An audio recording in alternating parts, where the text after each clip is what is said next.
मोर जितना अब खूबसूरत है, इससे कई ज्यादा जन्नत में खूबसूरत था। मोर की खूबसूरती पे सभी परिंदे फिदा थे, लेकिन इन सब खूबियों के बावजूद मोर से ऐसी कौन सी खता हो गई थी जिससे अल्लाह तबारक व तआला ने मोर को जन्नत से निकाल दिया। अल्लाह तबारक व तआला ने जब हज़रत आदम अलैहिस्सलाम और अम्मा हुआ को पैदा फरमाया, इसके बाद उनको जन्नत में भेज दिया। वो दोनों जन्नत में बहुत ही पुरसुकून रहते थे, बहुत ही लज़्ज़ा मेवे फल खाया करते थे। लेकिन एक अनाज जिसको खाने से अल्लाह पाक ने उन्हें मना फरमाया, और वो अनाज गंदुम था।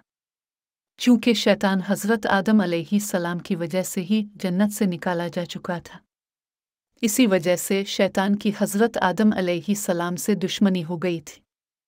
शैतान ये चाहता था कि वो किसी भी तरह हज़रत आदम अलैहिस्सलाम को जन्नत से निकाल दे और साथ में अम्मा हव्वा को भी जन्नत से निकाल दे।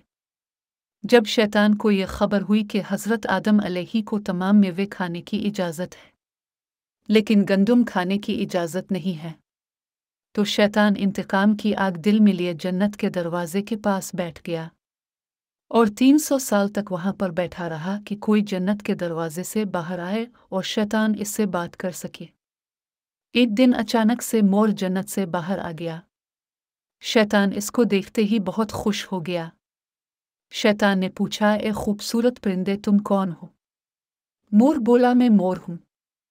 अब तुम अपना तारुफ करवाओ। शैतान ने जवाब दिया कि मैं आलम कुरूबा का एक फरिश्ता हूँ।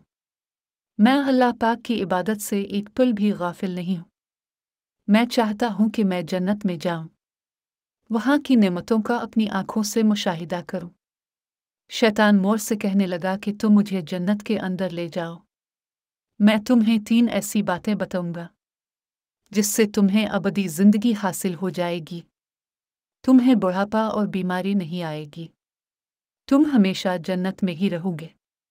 शैतान की ये बातें सुनकर लालच में आकर मोर ने कहा कि मुझ में तो इतनी ताकत नहीं है कि मैं तुम्हें जन्नत के अंदर ले जाऊं।